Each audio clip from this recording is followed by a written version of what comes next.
तो आप देखें, दुश्मनों से घिरा हुआ है इजराइल और इस वक्त 5 फ्रंट्स पर युद्ध लड़ता हुआ इजराइल नजर आ रहा है। इजराइल के ये 5 फ्रंट्स वॉर पूरी दुनिया के लिए चिंता का सबब बन गए हैं। Iran, Gaza, Yemen, Syria, Libya.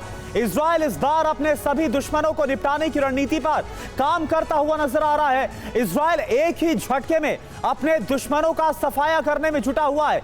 Israel के सबसे मजबूत दुश्मनों में नंबर 1 पर है ईरान। 6 महीनों के भीतर ईरान ने इजराइल के सरजमी पर दूसरी बार हमला बोला और अब इजराइल पलटवार के लिए तैयार है, बेताब है। मध्य पूर्व से जो संकेत मिल रहे हैं वो काफी भयावह हैं, खौफजदा करने वाले हैं। ईरान के बिल्कुल पास इजरायली फाइटर जेट लगातार उड़ान भर रहे हैं। इजराइल की हाइपरसोनिक मिसाइलें अलर्ट मोड पर हैं और आदेश का बस इंतजार है। इजरायली नेतृत्व में साफ कर दिया है कि वो इस बार बदला लेकर रहेगा और इस बार का हमला पिछली बार के हमले से कई गुना ज्यादा विध्वंसकारी होगा। और आप देखिए, सीधा इस वक्त रुख करेंगे हम लेबनान का। लेबनान सीरिया बॉर्डर पर इस वक्त हमारे संवाददाता जो कि वहां से जाबाज रिपोर्टिंग कर रहे हैं, सुमित चौधरी, और हमारे कैमरा पर्सन निशांत लगातार वहां से तस्वीरें भेज रहे हैं। सुमित, ये बताइए क्या हालात बनते हुए नजर आ रहे हैं, क्योंकि संकेत तो यह है कि वो कोई भी मूवमेंट हो सकता है जब इजराइल बहुत बड़ा पलटवार ईरान के ऊपर कर सकता है।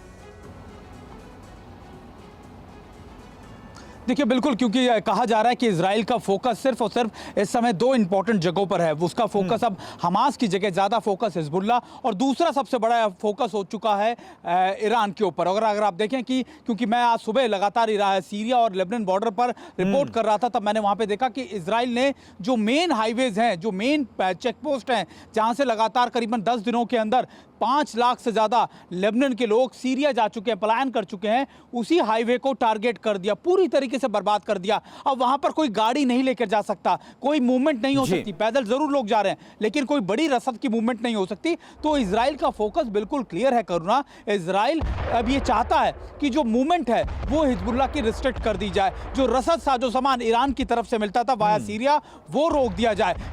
याद होगा कि इससे पहले भी इजराइल ने यह धमकी दी थी कि बेरूट के अंदर अगर ईरान का कोई भी एयरक्राफ्ट उतरा, कोई भी कमर्शियल कार्गो फ्लाइट उतरी तो हम उसको टारगेट करेंगे। हालांकि कल उनके विदेश मंत्री जरूर आए, लेकिन उससे पहले लगातार इजराइल का फोकस ये रहा है कि वो सीधे तौर पर कोई भी साजो सामान हिजबुल्लाह तक नहीं पहुंचने देना चाहता। ठीक है, अच्छा मुझे एक बात समझाइए सुमित, क्योंकि आपकी एक्सक्लूसिव रिपोर्ट हमने देखी जहां पर सीरिया में किस तरह से इजराइल ने हमलों को अंजाम दिया, जो हाईवे है उन्हें बर्बाद कर दिया गया है। तो क्या जो इजराइल का टारगेट, क्योंकि पहले हमास, इसके बाद लेबनान और अब सीरिया में जो विद्रोही गुट है वो बनते हुए नजर आ रहे हैं क्या?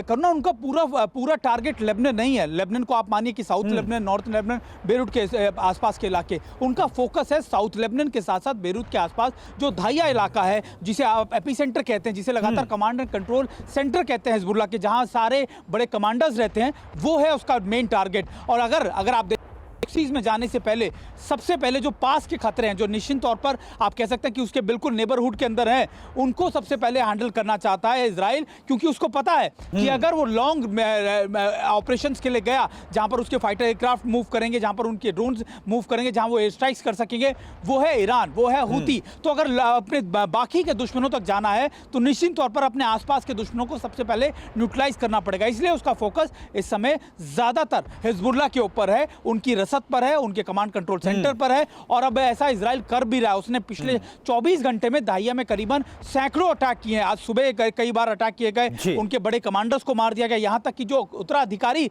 बना था, जिसको हम कहते हैं कि हाशिम, जिसको हम सफीदुल्लाह, उसको भी मारे जाने का इजराइल दावा करता है। हालांकि हिजबुल्लाह ने उसको लेकर अभी कोई पुष्टि नहीं की है, लेकिन यह माना जा रहा है कि शायद इजराइल ने उसको भी मार गिराया है। यानी जहां कहीं पर भी हिजबुल्लाह की मूवमेंट हो रही है वहां पर बड़े हमलों को अंजाम दिया जा रहा है। और यही वजह है कि सीरिया में भी कुछ जो हमले हैं उन्हें अंजाम दिया गया है, जो तस्वीरें आपने हमको दिखाई भी थी।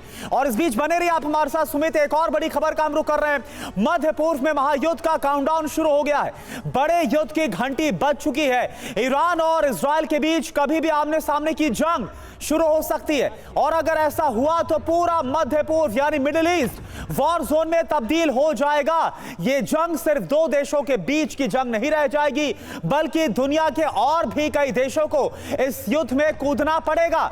इजराइल, लेबनान और ईरान में क्या हालात हैं, उसकी पल पल की रिपोर्ट्स हम आपको लगातार दिखा रहे हैं। वॉर जोन में टीवी9 की टीम मौजूद है। खतरे के बीच टीवी9 के संवाददाता सुमित चौधरी और हमारे वीडियो एडिटर निशांत रिपोर्टिंग कर रहे हैं और जंग से जुड़ी हर एक खबर, हर एक अपडेट सबसे पहले आप तक पहुंचा रहे हैं। और देखिए सुमित इस वक्त हमारे साथ जुड़े। सुमित, क्या रणनीति बनती हुई आपको नजर आ रही है, क्योंकि खबर यह है कि कभी भी हमला इस्राइल ईरान के ऊपर कर सकता है और उधर जो लेबनान में जो हिजबुल्लाह का गढ़ है लेबनान में, वहां पर लगातार हवाई हमलों को अंजाम दिया जा रहा है। क्या स्ट्रेटेजी आप देख पा रहे हैं वहां पर रहकर? देखिए, एक बात तो तय है, इस समय सबसे ज़्यादा प्रेशर में इस समय ईरान है। ईरान इसलिए ज़्यादा प्रेशर में क्योंकि उसके प्रॉक्सीज लगातार मारे गए हैं। हिजबुल्लाह के अंदर मैं आपको बताऊं कि जब हम घूमते हैं, हालांकि हिजबुल्लाह का अभी भी स्ट्रांग होल्ड है कई लोकेशंस के ऊपर, लगातार उनके जो आप कह सकते हैं ग्राउंड फाइटर्स हैं वो अभी भी कई जगहों पर लगातार बढ़त बनाए हुए। लेकिन एक जो मोरल बूस्टर होता है, एक जो आप कह सकते हैं कि जो उनका अपना जो इम्पैक्ट होता है, जो उनका रसूख होता है, वो इन इलाकों में कम होता जा रहा है। और उसके पीछे की वजह है ईरान लगातार एक तरीके से बैकफुट पर है। ईरान अभी अटैक नहीं कर रहा है। ईरान ये मानता है कि अभी देखिए, अगर उसने इजराइल पर सीधे तौर पर अटैक किया तो निश्चित तौर पर उसके इकोनॉमिक जो सैंक्शंस है मजबूत हो जाएंगे, उसका न्यूक्लियर प्रोग्राम कहीं ना कहीं गड़बड़ा जाएगा। ईरान इसलिए बहुत ज़्यादा वे के अंदर बहुत गंभीरता से, बहुत क्लियरफुली स्टेप इन कर रहा है। लेकिन अब इंपॉर्टेंट ये है कि ये जितना टाइम निकलता जाएगा, इजराइल के ऑपरेशंस उतने ज़्यादा हिजबुल्लाह के खिलाफ इंटेंसिफाई होते जाएंगे और हिजबुल्लाह लगातार उसमें वीक होता जाएगा,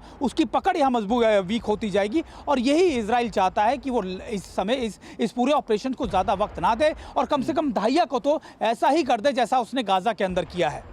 बिल्कुल, और यही जो स्ट्रेटजी है वो साफ तौर पर नजर आ रही कि पहले जो ईरान के तमाम प्रॉक्सीज है उनका खात्मा किया जाए और इसी कड़ी में लगातार पहले हमास और अब हिजबुल्लाह का खात्मा करता हुआ इजराइल नजर आ रहा है। बहुत बहुत शुक्रिया अभी के लिए आपका सुमित, इस पूरी जानकारी के लिए।